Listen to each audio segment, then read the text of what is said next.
Hello and welcome back to another Six Sages Gaming Deck Spotlight. Today we have for you a Fire Iced Brew that just placed second in a major Japan event, had high 30s players, and what I really love about this is it doesn't use the Shulk Vivi package that we have seen for so long.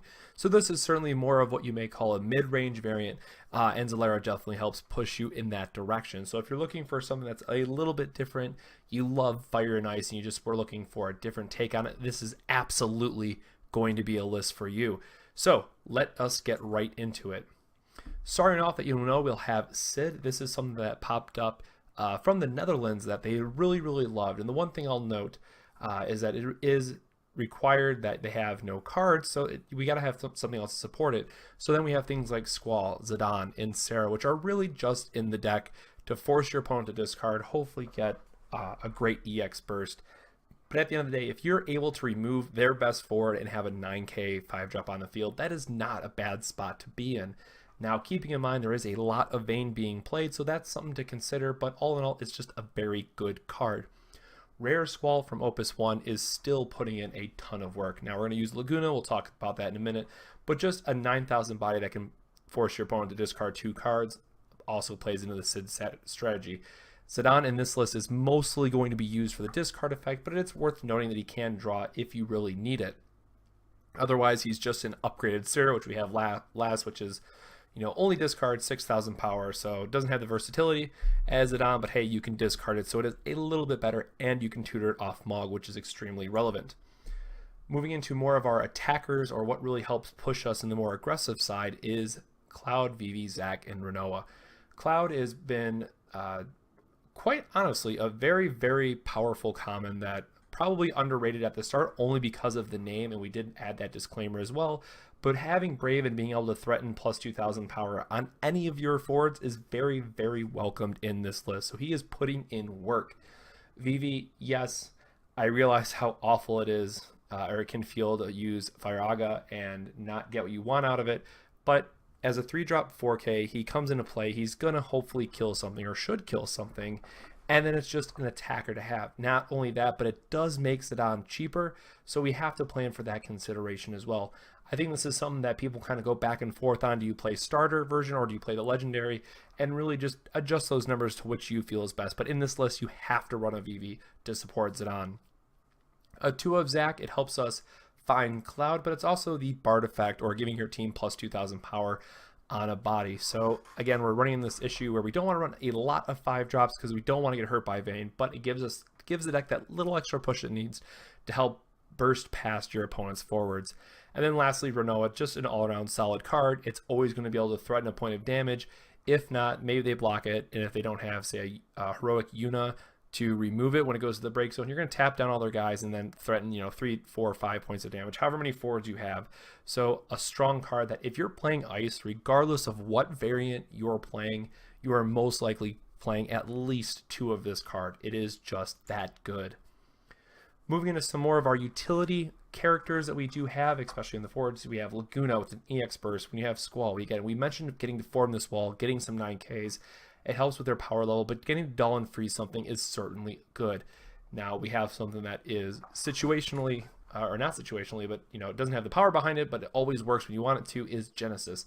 This is a card that we said was very good, and it's been even better than expected. As a 4-drop 7K, it's basically, the way I always tell people to think about it is, it's a 1-drop 7K that lets you Shiva on that turn, because obviously you have to pay for Shiva, and that adds up the cost. But it's just a great card. And of course, it is playing into the Cid strategy as well to make our opponent have to discard cards. So we always have that option to threaten our opponent on as well. And Vayne, this card is just getting a ton of play right now. The water decks are playing Lena and Steiner. People are still trying to do Delita. There's been a couple fire decks that have Zandi. Lightning decks have Ada. Vayne is doing a ton of work in the meta right now. And I have to say, if you are playing a deck, as we're kind of getting ready towards nationals, we're thinking towards bigger events, that it is a card that you have to consider and you have to have an answer to. Now again, things like Earth will have Raban, maybe you have some kind of combination of burn effects, what have you, but it is something you need to think about. And what's more is it's a perfect 4-drop to discard early. Your opponent's going to forget about it, you devout it back later, and it can sometimes just win you the game off of that. So it is a card that is just going to continue to see play in this meta. For our summons, we have 3 Belias and 2 Zalera, the Death Seraph. Belias, obviously just very, very good. 1000 power, haste, first strike. This card does it all for fire. A card that might not be getting a lot of love, but I must say you have to try this because I've been on the painful side of it this very week, is Zalera. It is a absolute house against water decks right now because a lot of their most important drops are 3 or 5, and yes, they have to be dull, but chances are you can set the field up that way, and 3 for 1, sometimes even 4 for 1 your opponent. This card is very well positioned in the meta right now. Moving on to our backups, we're going to start with all the wonderful fire elements. 3 of Red Mage. This should be no surprise to anyone. This is still the best fire backup that we have. Yes, there's some very other strong effects that we always want to consider, like Selphie, and I really do like Bard. I'm surprised the card's not seeing more play yet, but Red Mage just making their best card not able to block is always going to help you be aggressive and can be very timely for you. 2 Evoker. Because this is a Japan list, they love the card. I love it when you get to live the dream of playing Evoker on turn 2 and your opponent just passed, what have you. But outside of that, it can create a little bit of a feel bad moment. Evoker here I'd like to see as another Bard and maybe another Jihl for Ice, but I can understand why it's in the list. Selphie has been one of my favorite backups, outside of Red Mage because everyone loves Red Mage. Getting your Vivi to be able to pump him up to a 6k, maybe you played a combination of Selphie and Zack, you get it up to 8k. It really just helps boost up your forward's power and get those trades in where you want them. Selphie and Belias combo has done absolute wonders for me at times. And then Bard, again, just giving all your opponent or all your forwards plus 2000 power to break through your opponents is going to help swing that. And again, it's something that you can always threaten, so your opponent has to consider it. Yes, we're attacking one at a time, but you can do kind of the reverse. You normally attack with your strong guys first. Maybe now you can attack with your lower guys at first, threaten the Bard, threaten the Selphie, threaten the Belias, and your opponent has to think about what they're doing. All around very good backups. And then we have the Ice. 3 Devout, no surprise.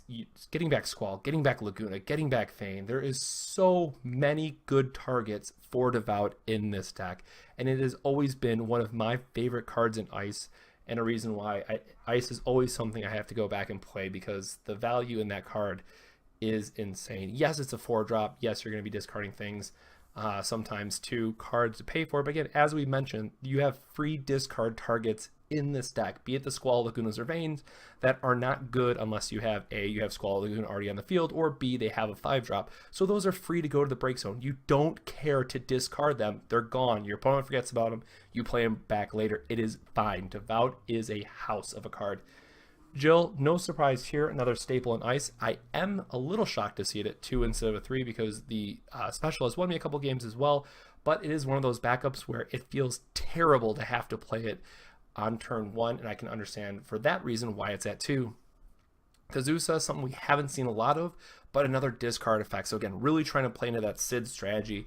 We don't want our opponent to have cards. We want to be able to break their forwards and have a 9k attacker on field, and we're really just trying to streamline that experience as much as possible. And then lastly, Mog. Again, when you're able to find Serah off of this and get to play on your next turn always feels great. Having a searcher is always going to help, so you can maybe you had a bad mulligan but you need to see those cards later. It helps shuffle that up. It helps deck thin, so you can draw and note the cards you want to at the right times.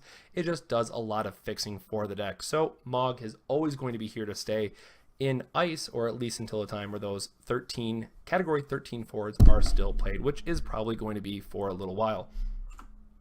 So that is it. That is the deck. That's a very quick rundown. Again, we will have this top 8 list on Mogna in the very near future, trying to get through all those articles this week. But if you're looking for a Fire Ice list that is a little different than what we've seen in the past and has some more mid-range control aspects to it, this is absolutely the list for you. And again, this was one of the decks that was just 1 or 2 wins away from making on the decks to watch for nationals list. So with this just doing well in Japan, and with this video, we think that it's something to make sure you're putting in your gauntlet as well. Best of luck to everyone in 14 best of 1 rounds. I know it's going to be rough, but we'll get through it together.